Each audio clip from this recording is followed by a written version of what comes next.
I first came across Kenny Veach's story by accident. It was late at night, and I was watching hiking videos on YouTube, just background noise, while I planned my own solo trip into the Mojave. I've always been drawn to isolated places, deserts, ghost towns, old mines. Something about being completely alone, where no one can reach you, makes the world feel real. I wasn't looking for trouble, but something about Kenny's story stayed with me. The way he described the cave, shaped like a perfect M, hidden between ridges near Nellis Air Force Base, and how he said it made his whole body vibrate with fear. It didn't sound made up. He'd been hiking alone, like I usually do, and then he disappeared. I dug deeper, watched every video he'd posted, read all the comments, and followed every forum thread. The details were always the same. Kenny went back to find the cave because people online told him to. His phone was found near an abandoned mineshaft. That was it. No body, no supplies, no other clues. Search parties found nothing. Some people thought he fell into the mine. Some said he faked his death. A few believed he'd found something out there. Military secrets, hidden entrances, something dangerous. The last part sounded ridiculous, but the cave, that felt real. I couldn't stop thinking about it. I already had plans to go hiking in the Mojave in April. I changed my route and added a detour through the Sheep Mountains where Kenny claimed to have found the cave. I told myself it was curiosity. I just wanted to see if the cave existed, not to find Kenny or solve anything. I packed carefully. Satellite phone, paper maps, GPS tracker clipped to my belt. Enough water and supplies for a week. I'd been doing desert hikes for years and knew the risks.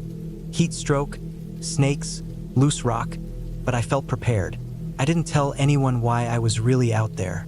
The first few days went like any other solo hike. Long, dry stretches of dust and rock. I barely saw another person. I stayed off the main trails and headed toward the area where Kenny's phone had been found. The GPS coordinates were online, and I marked them on my map. I didn't expect to find anything, but even if I didn't, at least I'd be walking where he had. When I reached the area near the mine shaft, the air felt different. Still dry and hot, but quieter somehow, like even the insects were holding their breath. I found the shaft easily enough. There was a warning sign half buried in sand, and the wooden frame over the opening was half rotted away. I stayed well back. I looked around for anything unusual, boot prints, old gear, disturbed ground. Nothing. The area was just sharp rock, low brush, and sun-blasted hills. I spent the next 2 days slowly combing the ridges nearby. I climbed up and over every outcropping that looked like it could hide a cave. The rocks were brutal on my boots, and I had to be careful with each step. The sun baked everything during the day, and the wind cut deep at night. Still, I kept going. Something about the silence out there made me hyper-aware of every sound. Pebbles shifting, birds overhead, the wind rattling dead branches. I wasn't scared exactly, but my nerves were high. I was sleeping light and waking at every noise. On the 4th day, I found something. I was moving along a narrow ledge, maybe 30 feet above the base of a dry ravine. The rock wall to my right had cracks and overhangs, and as I rounded a corner, I saw an opening. At first I thought it was just a shadow, but when I got closer, I saw it wasn't just a crack. It was a cave, and the entrance, I swear, was shaped like an M. Not perfectly symmetrical, but enough to make my stomach clench. It was taller than I expected, maybe 7 feet high at the center, narrowing at the sides. The inside was pitch black. I stood at the mouth for a long time just staring. I didn't feel anything unusual. No vibrations, no dizziness or fear, just heat and dust and the faint sound of my own breath. I took a step closer and shone my flashlight inside. The beam lit up a rough tunnel that sloped slightly downward. The walls were jagged, natural, not carved or mined. I took another step in. Still nothing strange. But after about 10 feet, I stopped. Not because I felt something, because of what I didn't feel. My flashlight beam wasn't hitting the back wall. The tunnel kept going, and the air inside felt wrong. Not colder, not wet, just off. Like the pressure was slightly different. Like stepping into a room that hasn't been opened in years. I didn't go further. I marked the spot on my GPS, took photos, and hiked back out to camp. That night, I lay awake staring at the stars, trying to make sense of it. I kept telling myself I was being dramatic. It was just a cave. Caves are everywhere in the Mojave, but something in my gut kept turning. I left the next morning, heading back the way I came. But as I packed up, I made a stupid decision. I deleted the GPS coordinates from my tracker. I can't explain why. Maybe I felt like it was something I shouldn't have found. Maybe I believed Kenny was right. Maybe there was a reason he didn't go in the first time. Maybe he went back and did. When I got back to civilization, I told a few close friends what I'd seen. Showed them the photos. They looked like any other cave entrance. Nothing strange. I thought about posting the location online, but I didn't. I didn't want the attention. I didn't want more people going out there looking, especially people who weren't prepared. About a month later, I saw a thread online. Someone had found a cave that looked like an M, a different person, in a different part of the desert. Photos looked similar to mine, but not exact. The thread blew up, people speculating again, saying Kenny was alive, hiding, or that he'd gone into a secret base under the mountain. The usual noise. I stayed silent. Now, almost a year later, I still think about that cave. I've never been back. I never will, because I believe Kenny Veach found that cave just like I did. And I believe he went inside. I don't think he found aliens or secret government labs or any of the wild theories floating online. I think he went in too deep, slipped, and couldn't get back out. Maybe he got lost. Maybe he fell. Caves are dangerous, especially if you're alone. One bad step and you're gone. No phone signal, no help, just silence and darkness forever. That part isn't mysterious. It's just sad. The real mystery is why he felt what he felt. That strange fear, that body vibration. I didn't feel it, not the same way, but I respect that he did. And I respect that whatever it was, it pushed him to go back. He wanted to understand it, maybe prove something to himself, maybe to others. All I know is whatever happened to Kenny Veach didn't involve anything supernatural. It didn't need to. The desert can take you in 100 ways. A wrong step, cave-in, a drop in temperature, or just getting lost. He wasn't the first to vanish out there, and he won't be the last.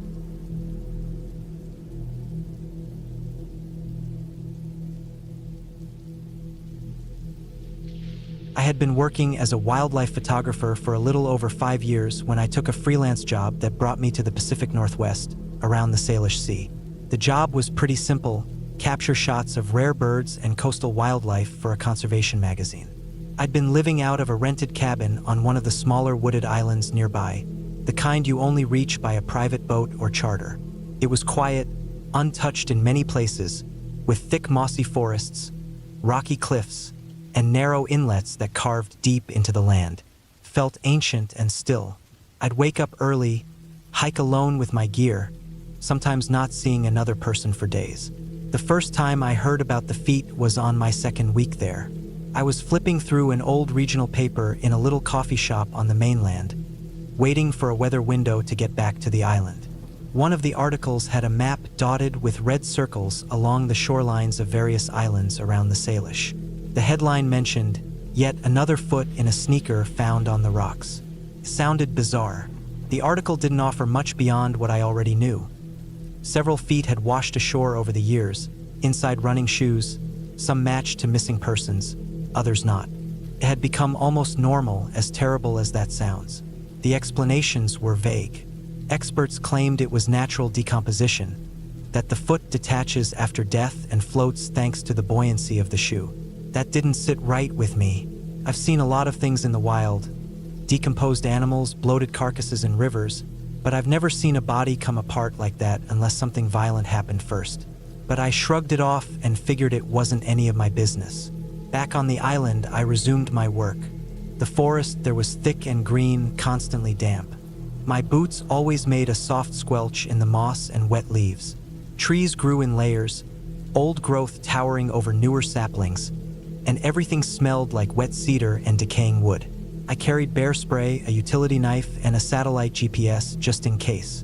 The locals had told me not to stray too far from known trails because some parts of the island were dense enough that you could walk in circles for hours without realizing it.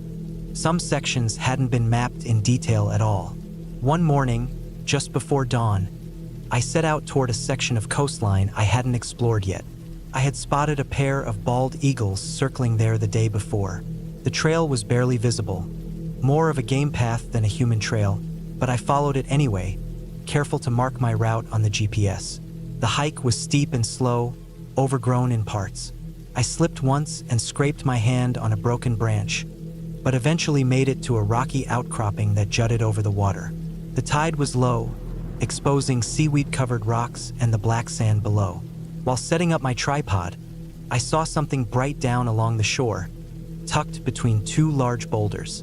At first I thought it was a washed-up plastic bottle or fishing buoy, but as I climbed down to take a closer look, I froze. It was a shoe. A single running shoe, light blue, with seaweed tangled around the laces.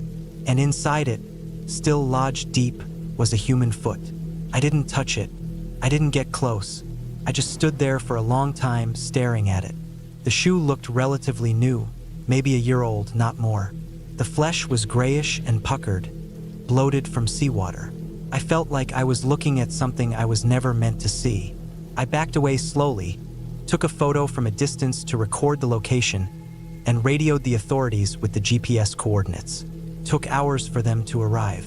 By the time the Coast Guard made it out, the tide had begun to rise and the waves were lapping at the rocks. They secured the shoe in a waterproof evidence bag, asked me a few routine questions, and thanked me for reporting it. After that, something shifted in me. I couldn't stop thinking about the foot. It wasn't just the gruesomeness of it. It was the pattern. Why here? Why so many? It didn't make sense. I started digging deeper. When I wasn't in the woods with my camera, I was online, reading old reports, missing persons databases, even conspiracy forums. Some people thought it was a syndicate dumping bodies at sea. Others believed in some rogue serial killer operating in the shadows, taking advantage of the isolated coastlines and the fast-moving currents. The more I read, the worse I felt. These weren't just theories, they were possibilities. A week later, I hiked deeper inland than I ever had before, to a part of the forest I hadn't photographed yet. It was high ground, covered in thick pine and ferns, silent except for the occasional bird. No trails, no clearings. I had to bushwhack through sections just to make progress. My boots sunk into the damp earth with every step. I was taking a break, sitting on a fallen log, when I noticed something strange off to my left. There was a straight line of trees that had been cleanly cut, not fallen, not rotted, but cut low at the base. Not many, just 3 or 4, all in a neat row. It didn't match anything I'd seen on the island. I followed the direction of the line, curious. After a few minutes of pushing through the brush, I found it. It was a crude structure, not a cabin, not a tent, just a tarp stretched over a frame of branches, half covered in camouflage netting. It looked abandoned, but not old. Inside were plastic containers, a shovel, some stained blankets, and a large waterproof bag. The air inside smelled like mildew, sweat, and something else, something sharp and metallic. I didn't want to touch anything, but I did look closer at the bag. It was half unzipped. Inside, I saw rope, duct tape, and a long black raincoat. I felt a chill crawl up my neck. Suddenly, I realized how far I was from my base. No one knew where I was. The satellite GPS was in my pocket, but even then, help would take hours. I snapped a few photos quickly, backed out of the tarp shelter, and marked the location. That night, I didn't sleep. I kept the lights on in the cabin, windows shut, doors locked. I emailed the photos and GPS data to the local authorities anonymously, just in case. 2 days later, I saw a Coast Guard chopper circling the area, then disappear over the treeline. The news never reported what was found, not a word. But I know they found something, because the next morning, I got a call from the Wildlife magazine canceling my assignment. No reason given.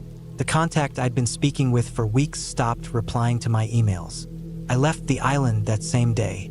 It's been months since I came back home. I haven't talked to anyone about it. I still don't know exactly what I found in those woods, who it belonged to, or if it was tied to the feet washing up, but I can't unsee it. And I can't forget how quiet that shelter was, how hidden it had been, and how perfectly positioned it was above the coves and rocky drops where currents ran fast and deep. The official explanation might be natural decomposition, but I've seen enough dead things in the wild to know that nature doesn't work like that. Not that cleanly, not that often, and not in the same pattern over and over again. I think someone knows those islands better than anyone should. I think someone learned how to make people disappear.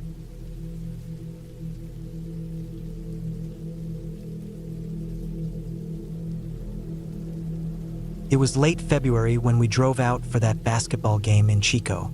There were 5 of us, me, Ted, Jack, Billy, Mike, and Gary. We were all friends, had been for years. People sometimes looked at us different because of how we talked or acted, but we understood each other. We were normal in our own way, just slower, maybe. That night was supposed to be fun, something simple. We watched the game, cheered, got some snacks. The game ended around 10 p.m., and we got in Gary's car to head back home to Yuba City. But we never made it home. Gary was driving. He always liked driving, and he was careful about it. We were all talking about the game, going over the best plays, who messed up. At some point, I dozed off in the back seat. When I woke up, we weren't on the highway anymore. The road was narrower, darker, full of trees. I thought maybe Gary had taken a wrong turn. I asked him where we were going, but he didn't say anything. He just stared ahead, hands tight on the wheel. I remember Billy tapping his shoulder, telling him to turn around, but Gary didn't listen. Mike looked nervous. Jack kept asking if we were lost. No one had an answer. The road kept getting worse. Potholes, branches, snow. Snow that shouldn't have been there at that time in the valley. But we weren't in the valley anymore. The car finally stopped. We were in the middle of nowhere. No houses, no lights, just trees and snow and cold. Gary tried backing up, but the wheels spun in place. The back tires had sunk into a patch of snow-covered mud. We all got out to try pushing it, but it didn't budge. We weren't dressed for this. Just light jackets, sneakers. Nothing for snow and mountain cold. The air felt sharp. Mike said we should stay in the car until morning. Made sense. We had fuel. The heater worked. We had snacks in the back. But Gary kept pacing outside like something was chasing him. After maybe 20 minutes, he just walked off into the trees without saying anything. Billy shouted after him, but he didn't stop. We all stood there, frozen, watching his figure disappear into the dark. Mike wanted to go after him, but Jack said it was too dangerous, and maybe Gary just needed space. So we waited. An hour passed, then another. The heater hummed, but the windows fogged up, and I could feel the cold starting to get in my bones. Gary never came back. Sometime after midnight, the rest of us decided to leave the car and try to find help. That was the biggest mistake we could have made. I think about that night every single day. We walked in the direction we thought was back toward the road, but the snow got deeper. There were no streetlights, just moonlight through branches and the sound of our footsteps crunching. The trees were packed tight. We kept thinking we'd see a cabin or another car or at least a clearing, but there was nothing, just more forest. The deeper we went, the harder it got to move. The snow was up to our knees in places. Jack tripped a few times and scraped his hand. Billy was crying quietly but kept walking. I started to think we were going in circles. By the next morning, our fingers were going numb. I couldn't feel my feet right. Jack's lips were blue. Still no sign of a road, or people, or Gary. The weird part was we didn't talk about turning back.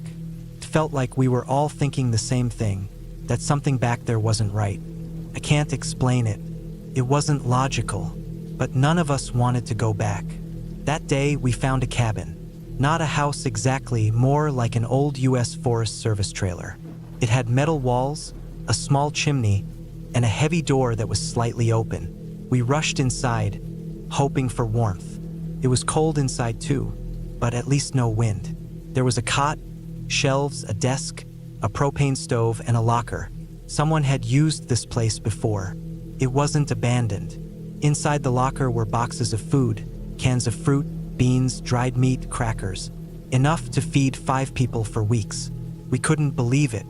Mike shouted in relief and started opening a can of peaches. But Jack slapped it out of his hand. "What if it's poisoned?" he said. I told him that was stupid, but he looked dead serious. Billy and Mike backed off. No one wanted to eat after that. We decided to wait it out in the trailer. There were heavy blankets on the cot, and we took turns wrapping ourselves in them. I slept most of that day.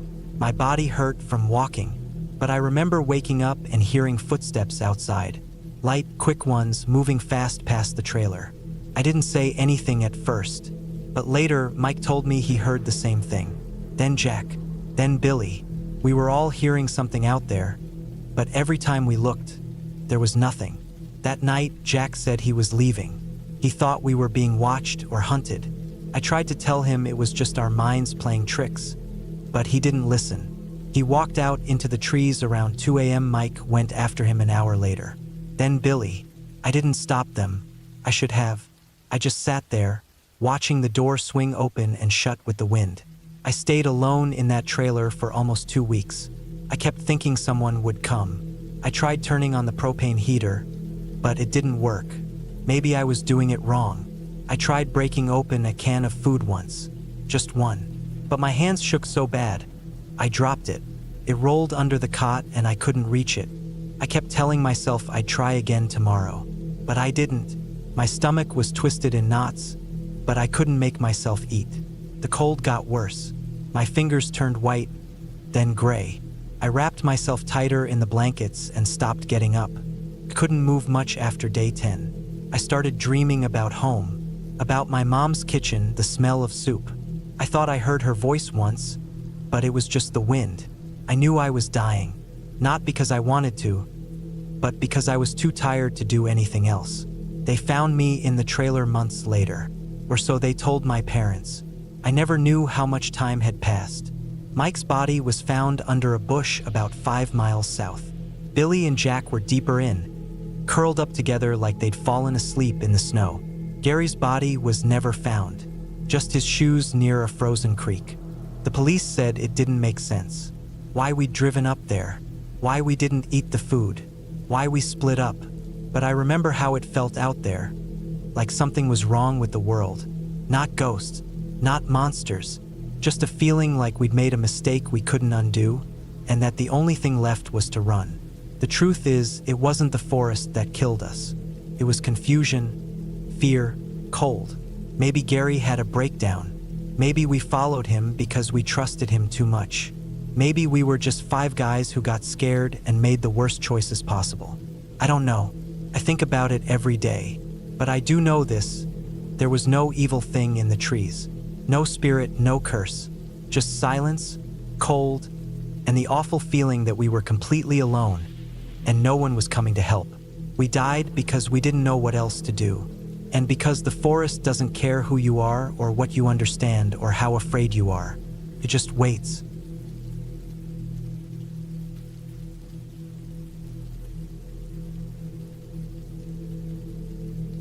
I hiked into the woods near Glastonbury Mountain in late October, chasing the last stretch of fall before the Vermont winter locked everything down.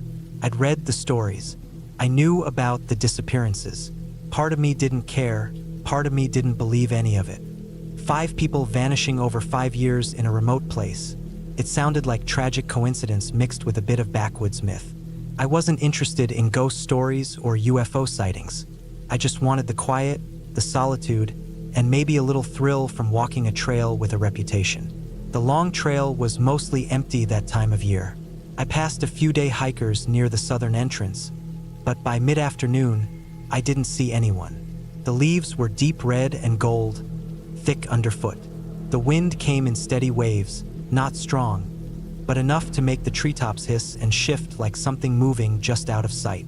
I followed the trail north, planning to camp overnight and loop back the next day. By evening, I was deep in the forest, beyond where most people bother to go. My GPS still worked, and I kept a physical map in my pack. I wasn't worried. I set up my tent in a small clearing just off the trail, surrounded by tall spruce and pine. I made a small fire and ate a cold dinner. No cell signal, of course, but I expected that. I sat there for a while in the quiet, staring at the fire, my breath fogging in the cooling air. That night, I didn't sleep much. I kept hearing sounds. Faint, not loud enough to fully wake me, but just enough to make my heart race each time, like something walking slowly near the tent, then stopping.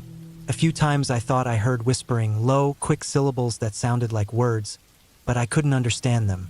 I told myself it was the wind moving through the trees in a weird way, but I've spent enough nights in the woods to know the difference between wind and something living. I never unzipped the tent. I don't know why. Maybe because a small part of me was afraid of what I might see. I just stayed still, lying on my back with my ears straining in the dark, my sleeping bag zipped to my chin. The noises faded around 3 in the morning. I must have fallen asleep after that, because the next thing I remember was the soft gray light of dawn. When I stepped outside, the air was colder than I expected. There was frost on the tent fabric and the grass. I packed up quickly, skipping breakfast, and got back on the trail. I told myself I was just being paranoid, but I couldn't shake the feeling that something was off. I checked my map and GPS. Everything matched up, but still, the trail didn't look the same. There were fewer blazes on the trees. The ground was uneven, more overgrown than it should have been. The woods felt denser. The light was different too, dimmer, like the sun couldn't break through the canopy. I thought maybe I had taken a wrong turn, but my GPS showed I was still on the long trail.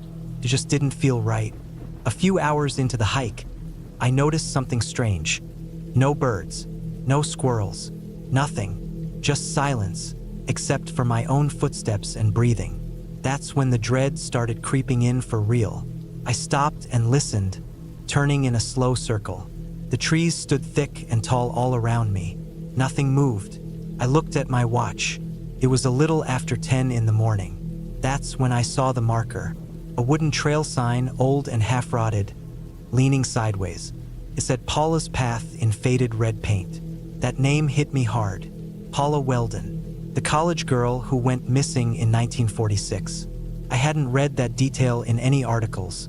There was no official mention of a trail named after her. I figured maybe it was someone's sick idea of a joke, or maybe a tribute by locals who remembered, but I'd never seen it on maps, official or otherwise. I walked toward it. I don't know why. Curiosity, maybe. The path was narrow and overgrown, barely more than a game trail, but it had clearly been used at some point. The underbrush was pressed down in places, and broken branches suggested someone or something had come through recently.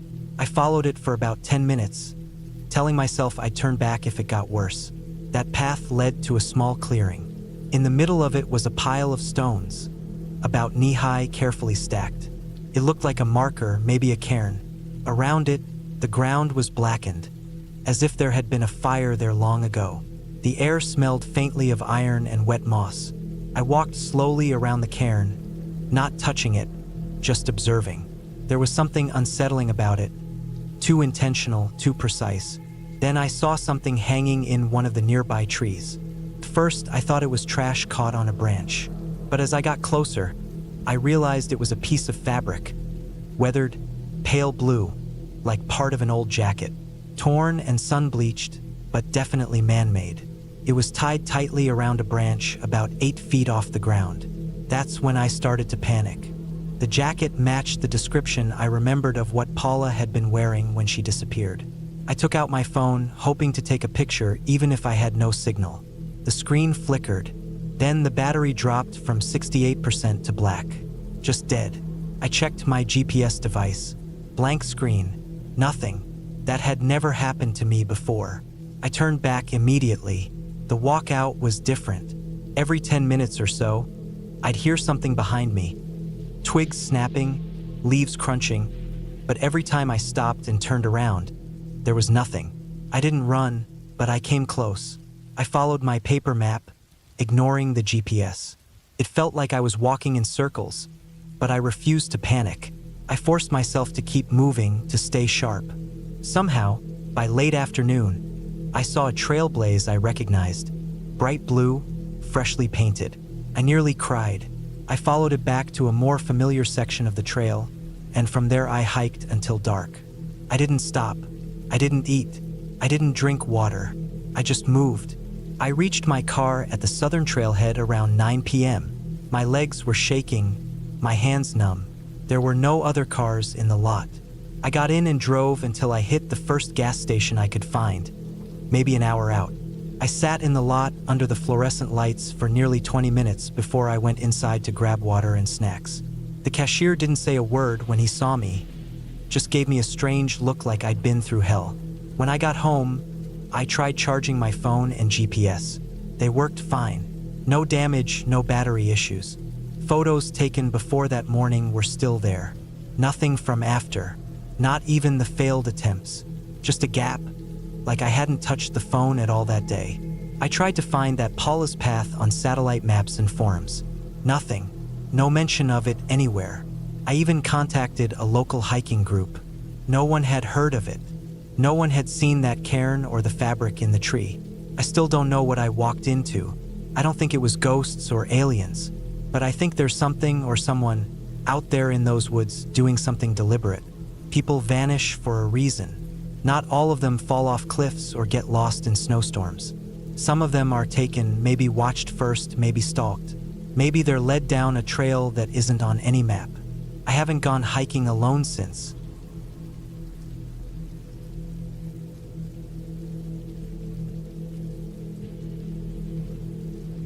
We arrived in Boquete, Panama, full of energy and excitement. It was supposed to be a short trip before our internship started. I had never been anywhere like it before.